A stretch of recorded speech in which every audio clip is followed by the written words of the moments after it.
यमुना नदी के किनारे एक गांव था रतनपुर। उस गांव में एक चुड़ैल का साया था। वो चुड़ैल बहुत ही अजीब थी। एक दिन, मुनिया के बापू, जल्दी अंदर आइए। सुरेश अभी नींद में था, चिल्लाकर बोला, क्या हुआ? गला क्यों फाड़ रही हो? ये देखो। अरे, ये कैसे हुआ?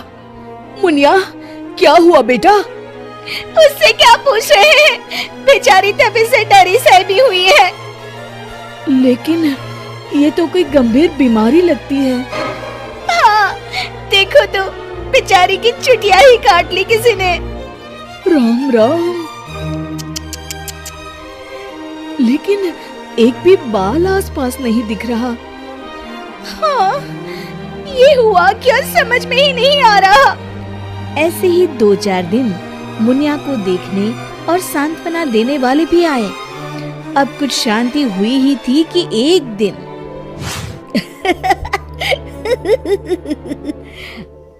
क्या हुआ रामू? तू हंस क्यों रहा है? अरे गागा, वो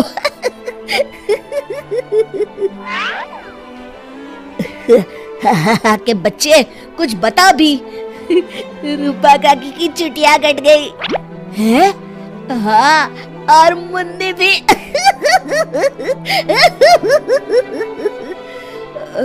अच्छा, पर काहे? आप भी पूछ लो।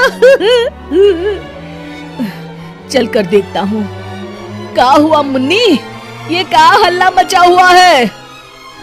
तभी मुन्नी बाहर आती है। ये का सुन रहा हूँ? कैसे हुआ सब? अरे का बताएं चच्चा, रात में रोज की तरह खा पी के सोए और सुबह देखे तो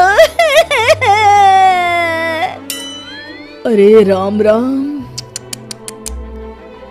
पहले तो मुझे लगा कोई बीमारी है, लेकिन ये तो लगता है पक्का किसी डायन या चुड़ैल का काम है। अब तो रतनपुर में ये औरतों की चोटी काटे जाने वाली खबरें आम हो गई। अगले ही दिन, सरिता, आज बहुत गर्मी है, मेरा बिस्तर बाहर लगा देना। जी ठीक है। सरिता ने रमेश का बिस्तर बाहर और अपना और चुनिया का आंगन में लगा लिया। रात में रमेश को प्यास लगती है। बड़ी प्यास लगी है, लगता है सरिता ने पानी नहीं रखा। कोई नहीं, खुद ही ले लेता हूँ।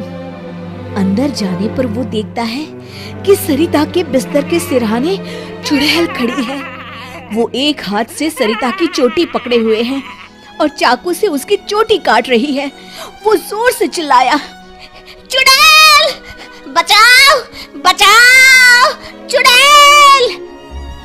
सरिता और चुनिया उठ गए। गांव वाले भी फौरन आ गए। देखते हैं चुड़ैल हाथ में सरिता की चोटी लिए खड़ी है।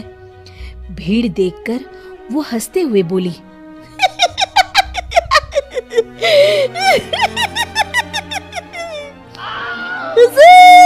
आते आते बहुत देर कर दी।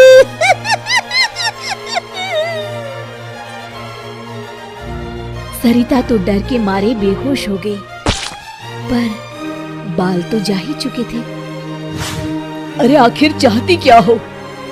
पर चुड़ैल उनकी बात अनसुनी करके सरिता की चोटी घुमाते हुए सबकी आंखों के सामने गायब हो गई। चोटी वाली चुड़ैल की खबर जंगल की आग की तरह पूरे गांव में फैल गई और गांव में बातें चलने लगी। मुनवा, सुना है कल तेरी भाभी की भी चोटी चुड़ैल ले गई। हाँ, उन्हीं के घर मिलने जा रहा हूँ। वैसे तो ठीक ही रहा, कम से कम अब सर पर पल्लू तो टिकेगा। ये बात सही कही आपने। इतना कह के दोनों वहां से चले गए। इसी तरह चुड़ैल का डर सारे गांव में बढ़ता गया और लोग घर छोड़कर वहां से जाने लगे। तभी कुछ गांव के लोग आपस में बात करने लगे, क्यों ना सरपंच जी के पास चले। हाँ, सरपंच जी ने दुनिया देखी है, कोई ना कोई उपाय ढूंढ ही निकालेंगे। हाँ, चलो। और सभी गांव वाले सरपंच जी के घर पहुंच गए। समस्या सुनकर सरपंच ने कहा, समस्या तो सच में गंभीर है। मेरी अम्मा की भी है, आपके यहाँ भी? हाँ, अब क्या करें, चुड़ैल पर किसी का वश है क्या? कोई तो उपाय होगा सरपंच जी।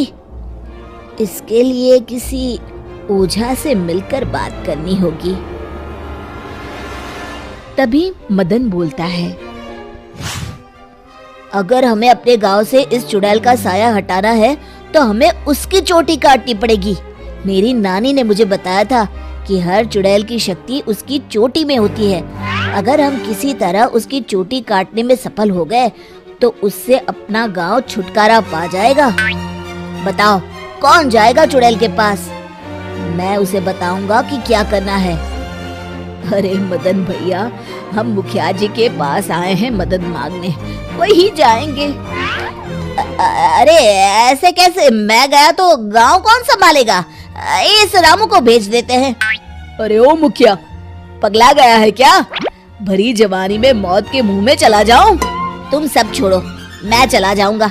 देखो, वो चुड़ैल अपना काम तभी करती है जब कोई सो रहा हो। आज तक कोई जगा हुआ इंसान उसका शिकार नहीं हुआ है ना? हाँ, सो तो है। तो आज रात सभी को जागते रहना है। सिर्फ मैं सोने का नाटक करूंगा। हाँ हाँ ठीक है। फिर मदन नकली चोटी लगाकर और साड़ी पहनकर पंचायत के चबूतरे पर ही सो गया। रात के 12 बजे चुड़ैल वहां आई। आज पूरे गांव में घुमाई, कोई सोया ही नहीं।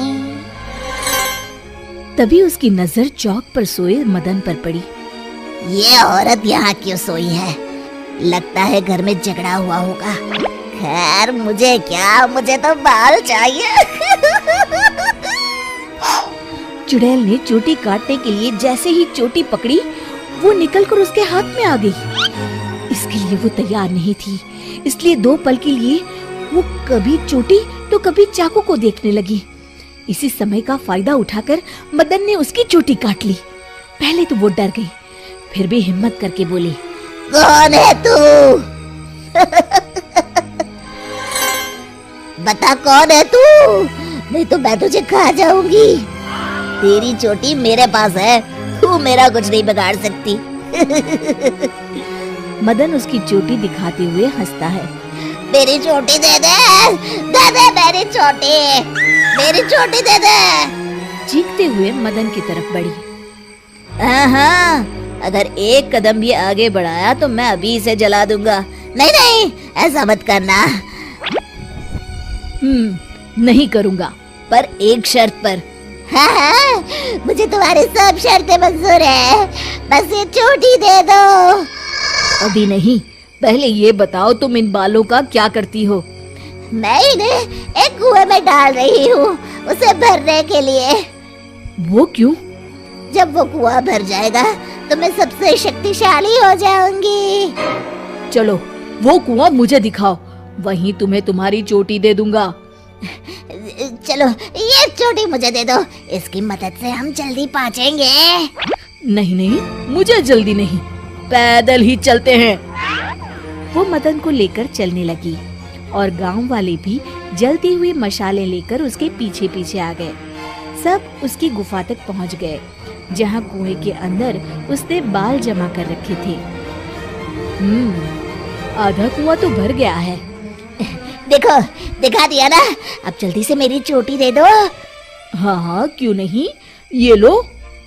कहते हुए मदन ने उसकी चोटी भी कुएं में फेंक दी। अरे बेवकूफ, ये क्या किया? अब मैं इतने बालों में से अपनी चोटी कैसे ढूंढूंगी? वो देखो, बीच में पड़ी है। चुड़ैल कुएं में जाकर अपनी चोटी ढूंढने लगी। उसके कुएं में उतरते ही गांव वालों ने अपनी अपनी मशालें कुएं में फेंक दी। वो धू धू करके जलने लगा। अरे बचाओ रे कोई, मैं सबके बाल वापस कर दूंगी, बचाओ। साथ ही वो चुड़ैल भी जलकर भस्म हो गई। शिक्षा: अगर मिलजुल कर किसी समस्या का हल ढूंढा जाए तो समस्या अवश्य दूर हो जाती है। दोस्तों, हमें उम्मीद है कि आपको हमारी ये कहानी पसंद आई होगी। कृपया हमारे चैनल को सब्सक्राइब करें और सभी अपडेट्स के लिए बेल आइकन जरूर दबाएं। और हाँ, वीडियो लाइक और शेयर करना मत भूलिएगा। Bye bye.